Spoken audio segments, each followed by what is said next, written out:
You are watching Grace Television.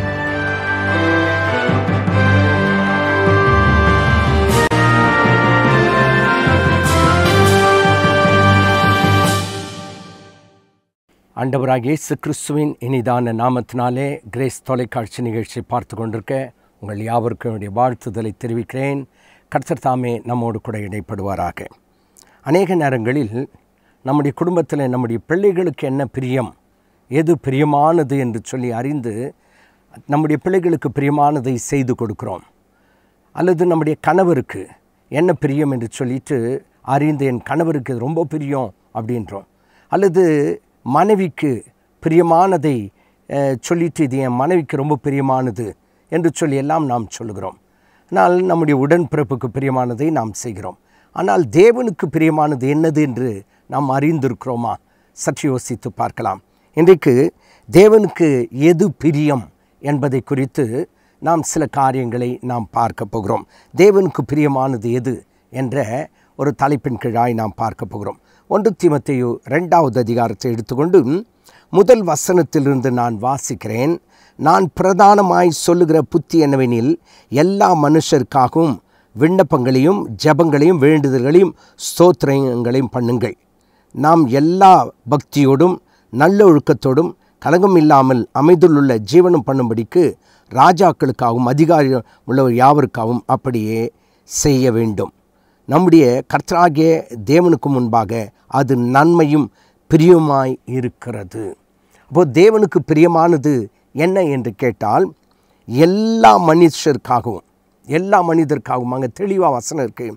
எல்லா மனிதர்களுக்காகவும் விண்ணப்பங்களையும் ஜெபங்களையும் வேண்டுதல்களையும் ஸ்தோத்திரங்களையும் பண்ண வேண்டுமாம். இது தேவனுக்கு பிரியமானதாய் இருக்கிறது என்று சொல்லி வசனத்தில் வாசிக்கிறோம். அது மட்டுமல்லாதபடிக்கு ராஜாக்களுக்காகவும் அதிகாரம் உள்ள யாவருக்கும் அப்படியே செய்யுங்கள். அப்போது தேசத்தின் தலைவர்கள் அதிகாரிகளுக்காக நாம் என்ன செய்ய வேண்டும்? விண்ணப்பம் பண்ண வேண்டும், ஜெபம் செய்ய வேண்டும், வேண்டுதல் செய்ய வேண்டும், ஸ்தோத்திரம் பண்ண வேண்டும் என்று சொல்லி அங்கே வசனத்தில் சொல்லப்பட்டிருக்கு. இதுதான் தேவனுக்கு பிரியமாய் இருக்கிறதாம். எனக்கு அருமையான கர்த்தருடைய பிள்ளையில் இப்படி விண்ணப்பம் ஜெபம் வேண்டுதல் ஸ்தோத்திரம் நாம் செய்கிறோமா? ஒரு ஜெபம் என்று எடுத்துக்கொண்டால் அதில் விண்ணப்பம் இருக்கும், விண்ணப்பத்தோடு கூட ஜெபம் இருக்கும், ஜெபத்தோடு கூட வேண்டுதல் இருக்கும், வேண்டுதலோடு கூட ஸ்தோத்திரம் இருக்கும். உதாரணமாக சொல்ல வேண்டும் என்று சொன்னால், விண்ணப்பம் என்று சொன்னால் அப்ளிகேஷன், அதாவது ஆண்டவரிடத்தில் ஒரு வேண்டுதலை விண்ணப்பத்தை நாம் செலுத்துகிறோம். ஒரு காரியத்தை அவருடைய கரத்தில் ஒப்பு கொடுத்த, ஆண்டவரே இதை எனக்கு செய்து கொடுக்க வேண்டும் என்று சொல்லி விண்ணப்பிக்கிறோம். ரெண்டாவதாக ஜெபம் என்று சொல்லும்போது தேவ சமூகத்தில் நம்முடைய வாஞ்சைகளை விருப்பங்களை தேவன் ஜெபத்தின் மூலமாய் நாம் தெரிவிக்கிறோம். மூன்றாவதாக வேண்டுதல் என்று சொல்லும்போது அவரை வேண்டிக் கொள்ளுதல், ஆண்டவரே இதை எங்களுக்கு கட்டாயம் செய்யணுன்ட்டு அவரை வேண்டுறதும், ஆண்டவரே எங்களுக்கு செய்யுமையா என்று சொல்லி வேண்டுதல். நான்காவதாக ஸ்தோத்திரம். ஸ்தோத்திரம் என்று சொன்னால் அவர் செய்த எல்லா நன்மைகளுக்காகவும் ஸ்தோத்திரம் செலுத்த வேண்டும். இப்படி செய்கிறது தான் தேவனுக்கு பிரியமானவை என்று சொல்லுவது மாத்திரமல்ல, ராஜாக்களுக்காகவும் அதிகாரமுள்ள யாவருக்கும் அப்படி செய்யுங்கள். அப்போ என்ன செய்யணும் அப்படின்னு சொன்னால், ராஜாக்களுக்காக அதிகாரமுள்ள மேலான அதிகாரம் உள்ளவர்களுக்காக நாம் விண்ணப்பம் வேண்டுதல் ஜெபம் செய்ய வேண்டும் என்று சொல்லி தேவன் சொல்லுகிறார். எனக்கு அருமையான கர்த்தருடைய பிள்ளையே, இது தேவனுக்கு பிரியமாய் இருக்குது என்று சொல்லி 1 தீமோத்தேயு 2வது அதிகாரம் 3வது வசனத்திலே வாசிக்கின்றோம். அது மட்டுமல்லாதபடிக்கு 1 சாமுவேல் 15வது அதிகாரத்தை நாம் திருப்பிக் கொண்டு அங்கே நாம் பார்க்க வேண்டும் என்று சொன்னால், 1 சாமுவேல் 15வது அதிகாரத்தில் 22வது வசனத்தை வாசித்து பார்க்கும்பொழுது ஆண்டவருக்கு பிரியமானது என்ன என்பதை குறித்து அங்கே தெளிவாய் சொல்லப்பட்டிருக்குது. அதாவது 1 சாமுவேல் 15:22, அதற்கு சாமுவேல் கர்த்தருடைய சத்தத்திற்கு கீழ்ப்படுகிறதை பார்க்கிலும் சர்வாங்கன தகன பலிகளும் கர்த்தருக்கு பிரியமாயிருக்குமோ என்று சொல்லிவிட்டு அங்கே வசனம் சொல்கிறது. அப்போது இங்கே பார்க்கும் பொழுது கீழ்ப்படிதல் தேவனுக்கு பிரியம் என்று சொல்லி வசனத்தில் வாசிக்கிறோம். இப்போ யாருக்கு கீழ்ப்படியணும் அப்படின்னு பார்த்தா, நமக்கு மேலானவர்கள் அல்லது நம்முடைய வயதிலே முதிர்ந்தவர்கள் பெரியவர்கள், அவர்களுக்கு கீழ்ப்படுகிறதை விட அதிகமாய் நாம் தேவனுக்கு கீழ்ப்படிய வேண்டும். அதுதான் தேவனுக்கு பிரியமாக இருக்கலாம். அருமையான கர்த்தருடைய பிள்ளையே, தேவனுடைய வார்த்தைக்கு நாம் கீழ்ப்படுகிறோமா? அல்லது அவருடைய வசனத்திற்கு அல்லது அவருடைய போதனைகளுக்கு நாம் கீழ்ப்படுகிறோமா? ஆண்டவர் விரும்புகிறது என்னன்னு கேட்டால், கீழ்ப்படிதலிலே தேவன் பிரியமாய் இருக்கிறார். அப்போது தேவனுக்கு நீங்கள் கீழ்ப்படுவீர்கள் என்று சொன்னால், அந்த அவருடைய வசனங்களுக்கு கீழ்ப்படுவீர்கள் என்று சொன்னால் தேவனுக்கு அது பிரியமாயிருக்கும். அதே போல் உங்கள் பேரிலும் அவர் பிரியமாயிருப்பார்.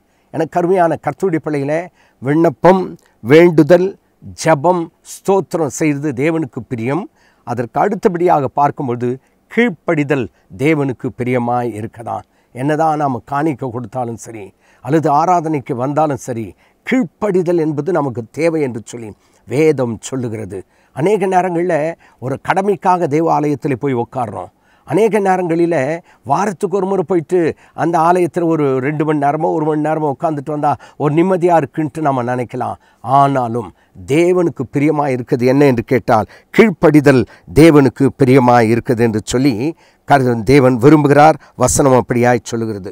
147வது சங்கீதத்தை எடுத்துக்கொண்டு 147வது சங்கீதத்தில் ஒரு குறிப்பிட்ட வசனத்தை நாம் வாசித்து பார்க்க போகிறோம்.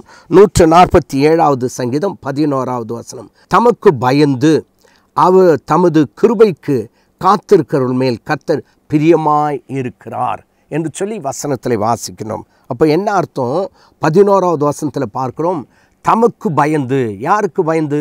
தேவனுக்கு பயந்து தமது கிருபைக்காக காத்திருக்கிறவர்கள் மேல் கர்த்தர் பிரியமாய் இருக்கிறார். இப்போ நாம் ஜெபிக்கிறதுல பிரியம்னு பார்த்தோம். அதே நேரத்தில் கீழ்ப்படிதல் தேவனுக்கு ரொம்ப பிரியமாக இருக்குது அப்படின்னு பார்த்தோம்.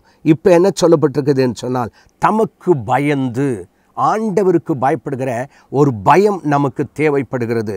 தமக்கு பயந்து தமது கிருபைக்காக காத்திருக்கிறவர்கள் மேல் கர்த்தர் பிரியமாக இருக்கு. அப்போது பயந்து அவருடைய கிருபைக்காக, அவருடைய இரக்கத்திற்காக காத்திருக்கிறவர்கள் மேல் தேவன் பிரியமாயிருக்கிறார் என்று சொன்னால், எனக்கு அருமையான கர்த்தருடைய பிள்ளையே, நீ உலகத்திற்கு பயந்திருக்கலாம், உலக மனிதர்களுக்கு பயந்திருக்கலாம், ஆனால் அதை விட தேவனுக்கு பயப்படுகிற பயம் நமக்கு அதிகமாய் தேவைப்படுகிறது. அநேக நேரங்களில் சிலர் என்ன செய்வாங்க, காத்து கருப்புன்னு சொல்கிறாங்க இல்லையா, பிசாசுக்கு பயப்படுவாங்க, நாய்க்கு பயப்படுவாங்க, பூனைக்கு பயப்படுவாங்க, இப்படி அநேக காரியங்களுக்காக பயப்படுறாங்க.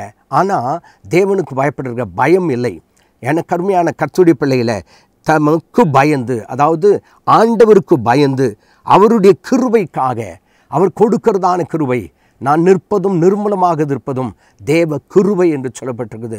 அவருடைய கிருபை இல்லாமல் வாழ முடியாதுன்ட்டு நாம் பாடுறோம். அப்படி என்றால் அவருடைய கிருபைக்காக, ஆண்டவரே உம்முடைய கிருபை எனக்கு தாரும் என்று சொல்லி அவருக்காக காத்திருக்கிறவர் மேல் கர்த்தர் பிரியமாயிருக்கிறார். எனக்கு அருமையான கர்த்தருடைய பிள்ளையே, தேவனுக்கு பிரியமானது என்ன என்பதை பார்த்தோம். நாம் விண்ணப்பம், வேண்டுதல், ஜெபம், ஸ்தோத்திரம் செய்வது தேவனுக்கு பிரியமாயிருக்குது. 2வது கீழ்ப்படிதல் தேவனுக்கு பிரியமாயிருக்குது. 3வதாக அவருக்கு பயந்து அவருடைய கிருபைக்காக காத்திருப்பது கர்த்தருக்கு பிரியமாயிருக்கதாம். அருமையான கர்த்தருடைய பிள்ளையே, இன்றைக்கு அப்பேற்பட்ட பிரியமுள்ள காரியங்களை, தேவனுக்கு பிரியமுள்ள காரியங்களை நாம் செய்கிறோமா? சற்று யோசித்து பார்ப்போம். தேவன் விரும்புகிறவை நமக்கு நம்முடைய இருதயத்தில் இருக்க வேண்டும். அவருக்கு பிரியமானவைகளை நாம் செய்ய வேண்டும். தாவீது சொல்லுகிறார், உமக்கு பிரியமானவைகளை செய்ய நான் விரும்புகிறேன். உமக்கு பிரியமானதை செய்ய நான் விரும்புகிறேன். உமக்கு பிரியமானதை செய்ய எனக்கு கற்றுத்தாரும் என்று அவர் கேட்கிறது போல தேவ சமூகத்தில், ஆண்டவரே உமக்கு பிரியமானதை செய்ய எனக்கு கற்றுத்தாரும், உமக்கு பிரியமானதை செய்ய நான் விரும்புகிறேன் என்று சொல்லும்போது கர்த்தர் தமக்கு பிரியமானதை செய்ய உங்களுக்கு உதவி செய்ய உண்மையுள்ளவராயிருக்கிறார்.